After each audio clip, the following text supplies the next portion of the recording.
दोस्तों स्वागत है आप सबका मेरे YouTube channel Sachin education hub पर। तो दोस्तों आज हम बात करने वाले हैं पोर्टफोलियो मैनेजमेंट के अंदर इसके क्या फ़ायदे हैं और क्या नुकसान, यानी एडवांटेजेस और डिसएडवांटेजेस के बारे में बात करेंगे यहाँ पे दोस्तों। तो जैसे कि आपको पार्ट 1, 2, 3 सारे करवा दिए थे, उसके नोट्स चाहिए, इसके अलावा कोई और नोट्स चाहिए तो आप मेरे टेलीग्राम चैनल से ले सकते हैं, जिसका लिंक आपको डिस्क्रिप्शन में मिल जाएगा। अब दोस्तों आज का टॉपिक जो है वो आपको यहाँ पे नोट्स मिलने वाले हैं स्लाइड्स के वे में। आप यहाँ से भी कलेक्ट कर सकते हो। अगर किसी को प्रॉब्लम है हमारे टेलीग्राम चैनल पे वो नहीं आ सकता तो यहाँ से आपको मिल जाएंगे। तो अब यहाँ पे दोस्तों आपके सामने स्लाइड्स के वे में जो शो हो रहे हैं नोट्स, और यहाँ पे आपको सबसे पहला अब एडवांटेज नज़र आ रहा होगा, वो क्या है? Maximum return. तो एडवांटेजेस के टॉपिक में आपको समझ आ रहा होगा कि फ़ायदे क्या हैं। तो फ़ायदे मतलब पहला कि मुझे रिटर्न बहुत ज़्यादा मिलेगा अगर मैं पोर्टफोलियो मैनेजमेंट करता हूँ। तो रिटर्न कैसे मिलेगा? देखो जी, it provide a structured framework for the analysis and selecting the best class of asset and investors are able to earn high return with limited fund.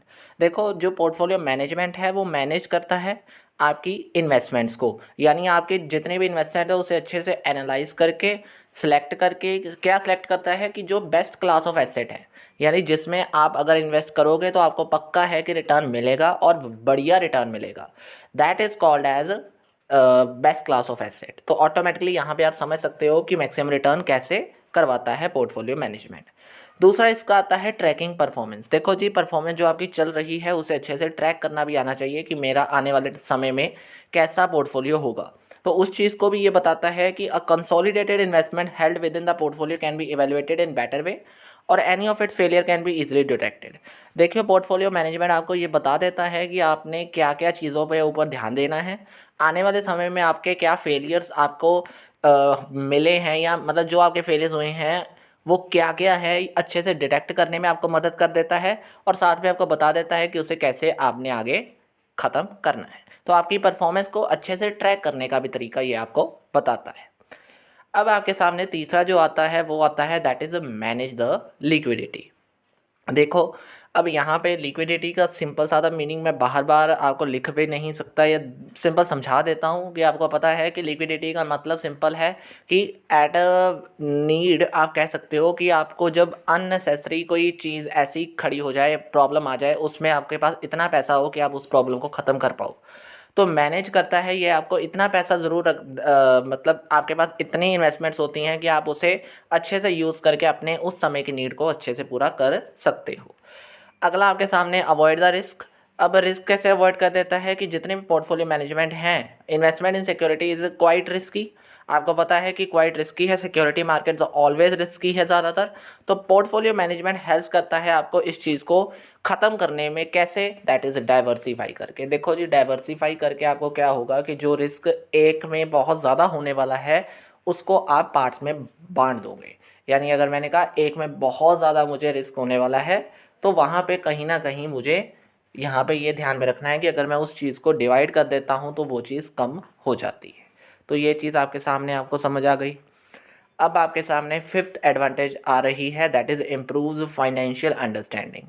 It helps in improving the financial knowledge of investors while managing there portfolio. They become across numerous financial concepts and learn how a financial market works which will enhance the overall financial understanding. देखो, आप अगर portfolio management पढ़ रहे हो, कर रहे हो, investment management पढ़ रहे हो, तो उससे क्या हो रहा है, आप ऑटोमेटिकली फाइनेंशियल मार्केट के बारे में अच्छी सीधी सारी नॉलेज, आपको बेसिक नॉलेज मिल गई। अब उससे आपको अच्छे से इंटरेस्ट अगर पैदा हो गया, आप शेयर मार्केट में इन्वेस्ट करना शुरू कर दोगे, आपकी इन्वेस्टमेंट ज़्यादा से ज़्यादा होनी शुरू हो जाएगी और आपको नॉलेज बढ़ती जाएगी। ठीक है, तो ये भी बहुत इजी मेथड है अंडरस्टैंडिंग करने का। और राइट इन्वेस्टमेंट चॉइस आपको मिल जाएगी। कैसे? कि आप जितनी भी इन्फॉर्मेशन ले रहे हो किसी भी चीज़ के रिगार्डिंग, पोर्टफोलियो मैनेजमेंट आपको बता देता है कि आपके क्या गोल्स हैं, क्या ऑब्जेक्टिव्स हैं, उसके रिगार्डिंग आपको आगे बढ़ने का तरीका बताता है। तो आपकी इन्वेस्टमेंट की चॉइस आपके हाथ में हो जाती है कि आपके गोल कैसे हैं, आपकी एम कैसा है, उसके बिहार पर आप आगे इन्वेस्टमेंट करते हो। फिर यानी इन्वेस्टमेंट चॉइस आपके हाथ में हो गई, राइट इन्वेस्टमेंट चॉइस आप कर सकते हो। तो ये आपके एडवांटेज तो यहाँ पे दोस्तों 6 थे, 6 के 6 आपको साथ में नोट्स पढ़ा दिए गए हैं, तो कोई मुश्किल नहीं आई होगी। अब सबसे पहला जो आपके सामने अब इसका नुकसान है वो है, अगर आपने मेरी वीडियो देखी है लास्ट, पोर्टफोलियो और म्यूचुअल फंड के बीच में डिफरेंस, लिंक आपको दे दिया जाएगा नीचे डिस्क्रिप्शन बॉक्स में, आई पॉइंट पे आपको नीचे ऊपर दे दिया जाएगा कि पहला क्या है, मोर फीस। देखो जी, म्यूचुअल फंड के साथ अगर आप इसे कंपेयर कर दोगे तो इसकी म्यूचुअल फंड के साथ बहुत ज़्यादा फीस है। यानी म्यूचुअल फंड की तो बहुत कम है, लेकिन इसकी उससे भी ज़्यादा है। कैसे? ये मैनेजमेंट फ़ीस ले लेता है बीच में, ये बीच में आपकी फ़िक्स फ़ीस भी रख देता है, पोर्टफोलियो की फ़ीस आ जाती है, यानी बहुत सारी फ़ीस हैं जो आपको भरनी पड़ती हैं। तो पोर्टफोलियो मैनेजमेंट के अंदर आप कह सकते हो कि आपको फ़ीस बहुत ज़्यादा है। ठीक है, अब ये तो हो गया। दूसरा आता है कॉस्टली। कॉस्टली कैसे हो रहा है ये? कॉस्टली या टाइमली आप कह सकते हो, बहुत टाइम लगता है। देखो जी, हर चीज़ को मैनेज करने में टाइम तो लगेगा। हर चीज़ को मैनेज करने में अगर टाइम लग रहा है तो उसके ऊपर जो आपने इन्वेस्टमेंट करने का खर्चा किया होगा, कई बार इन्वेस्टमेंट कम होती है, लेकिन पोर्टफोलियो के अंदर आपको एक लिमिट है वो करनी पड़ेगी। और इस चीज़ से ये चीज़ आप कह सकते हो कि जो नेटवर्थ है उसे पूरा करने के लिए आपकी चीज़ ये कॉस्टली भी है और टाइमली बहुत ज़्यादा इसकी मेन जो डिसएडवांटेज नज़र आती है।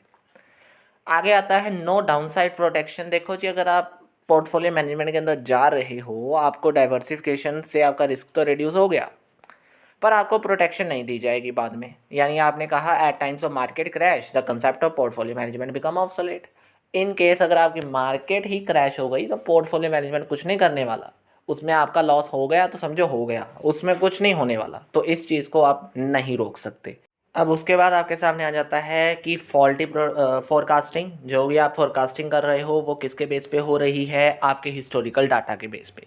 यानी आपका पास जो आपके पास डाटा पड़ा है उसके बेस पे आप क्या कर रहे हो, लगे हुए हो आने वाले पीरियड की प्रिडिक्शन, फोरकास्टिंग, सब कुछ ऐसा करने। तो उससे क्या हो रहा है, वो चीज़ क्या है, फॉल्टी है, क्योंकि आप जो मेन चीज़ है उसके ऊपर नहीं दे रहे, आप सिर्फ वो पास डाटा है उसको ही आगे बढ़ाने की कोशिश कर रहे हो, जिससे आपकी जो गलतियां हैं वो भी आगे जा रही हैं। तो फोरकास्टिंग जो सही होने वाली है वो भी नहीं होगी इस चीज़ के कारण। तो फॉल्टी प्रोटेक्शन फोरकास्टिंग के अंदर हम लगे हुए हैं। फिर आता है रिस्क ऑफ ओवर डाइवर्सिफिकेशन। देखो जी, आपने कहा डाइवर्सिफिकेशन तो होती है, ठीक है, मान लिया होती है, लेकिन अगर आप हर चीज़ को, ये आपको पता है कि हर चीज़ का अगर आप एक लिमिटेड तक जाते हो ठीक है, लेकिन अगर आप उसके ओवर में चले गए तो वहाँ पे वो नुकसान है। इसी तरीके से अगर आप डाइवर्सिफिकेशन किसी चीज़ की करके रिस्क कम कर रहे हो तो इसका मतलब ये नहीं कि आप ओवर डाइवर्सिफिकेशन कर दो। तो कई बार जो इन्वेस्टर्स होते हैं वो इस चीज़ को देखते नहीं हैं और रिस्क को कम करने के चक्कर में अपनी ओवर डाइवर्सिफिकेशन कर देते हैं, और जिससे ओवर डाइवर्सिफिकेशन का रिस्क है जो वो आपका ज़्यादा बढ़ जाता है। तो दोस्तों, इसी वजह से आपको क्या करना है, लिमिटेड सारा काम करना है, ठीक है। और ये आपके सामने एडवांटेज डिसएडवांटेज का पॉइंट थे जो वो आपके ख़त्म हो गए, आपको नोट्स यहाँ पे मिल गए। इसके अलावा कोई चाहिए वो टेलीग्राम चैनल पे मिल जाएंगे, लिंक आपको डिस्क्रिप्शन में दे दिया गया है। तो आज के लिए वीडियो के अंदर इतना ही है दोस्तों। वीडियो अच्छी लगी है लाइक शेयर और सब्सक्राइब जरूर कर देना। कहीं पे प्रॉब्लम है तो नीचे दिए गए कमेंट बॉक्स में कमेंट भी कर सकते हो। आज के लिए इतना ही है दोस्तों। Thank you very